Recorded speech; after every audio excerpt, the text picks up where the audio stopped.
नमस्कार. मी संजीवनी मुळे.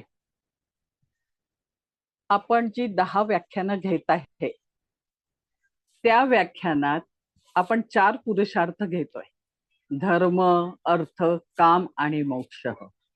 आज आपला तिसरा पुरुषार्थ म्हणजे काम त्रिकोण याबद्दल आज आपण माहिती घेणार आहे आणि त्याबद्दल एकंदर डिस्कशन करणार आहे. चारही पुरुषार्थ हे मानवी जीवनाच्या ज्या मूलभूत गरजा आहे त्यानुसार विभागले आहे. पुरुषार्थ म्हणजे कोणता हा आज आपण घेतोय तो कोणता आहे? काम त्रिकोण. आता आपण धर्म त्रिकोण घेतला होता. धर्म त्रिकोण कशाचं प्रतिनिधित्व करतो?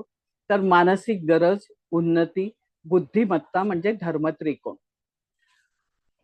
अर्थ त्रिकोण म्हणजे आर्थिक गरजा, धन, घर, संगोपन, उदरनिर्वाहासाठी पैसे कमावणे.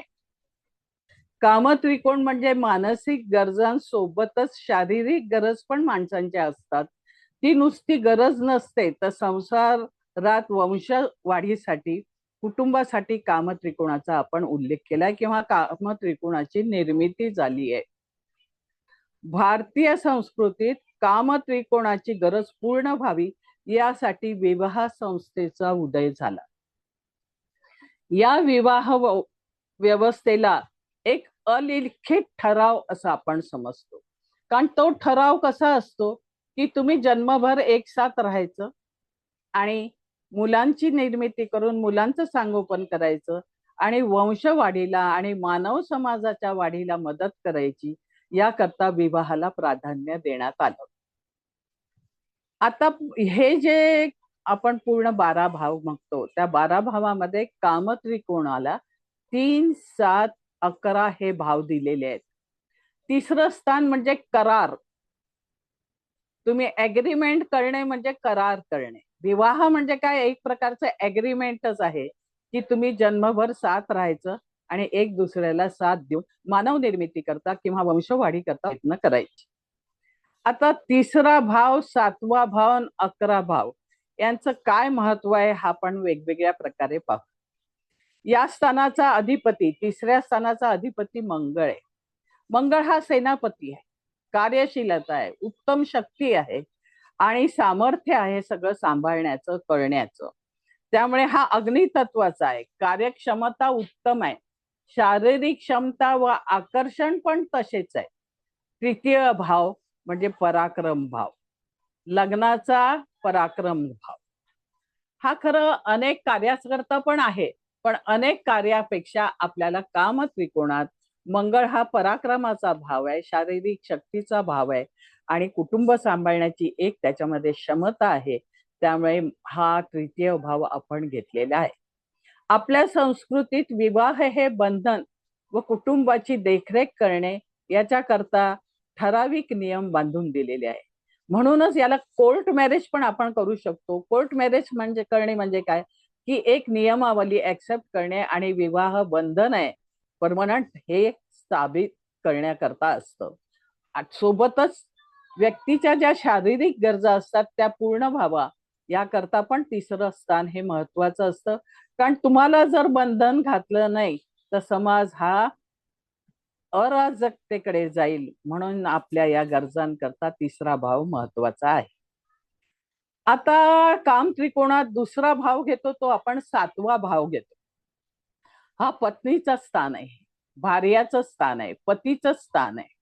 याचा अधिपती शुक्र आहे. बघा, तृतीय स्थानाचा अधिपती मंगळ आहे आणि सप्तम स्थानाचा अधिपती शुक्र आहे. मंगळ आणि शुक्रामध्ये स्वाभाविक आकर्षण शक्ती आहे. मंगळ हा शुक्राकडे ओढल्या जातो आणि शुक्र हा मंगळाच्या अधीन राहण्याला प्रयत्न करतो. प्रेम, शारीरिक आकर्षणात मंगळ शुक्राची स्थिती ही अतिशय महत्वपूर्ण आहे. शुक्र हा जो अधिपती आहे तो तुमच्या लाईफ पार्टनरचं काम करतो.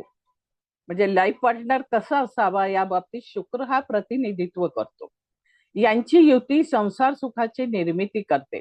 याला भार्या स्थान म्हणतात. या स्थानात जर शनी, राहू, केतू, हर्षल असेल तर शारीरिक सुखाची निर्मिती चांगल्या दृष्टीने होत नाही किंवा तुमच्या काम त्रिकोणाची जी पूर्तता हवी ती पूर्णतः होत नाही. जर यात पापग्रह असले सप्तम स्थानात. आणि हे जे ग्रह आहे, हर्षल आहे, प्लुटो आहे, प्लुटो हा कामशक्ती अधिक वाढवण्याचा प्रयत्न करतो, त्यामुळे त्यांची तृप्ती लवकर होत नाही. त्यामुळे अशी विचित्रता त्या संबंधात निर्माण होते. त्यामुळे हर्षल आणि प्लुटो तिथे असेल, त्यासोबत राहू असेल, तर सांसारिक सुख त्या प्रमाणात मिळत नाही.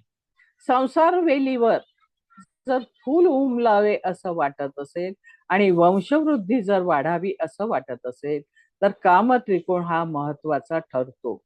म्हणूनच पुरातन काळी ज्योतिष्य शास्त्रात काम त्रिकोणाचं महत्व अनन्यसाधारण घेतलंय, कारण मानव समाजाची निर्मिती, पुढे मानव समाज हा वाढीला लागायला हवा, नाही तर तो तर आताच नष्ट होईल ना.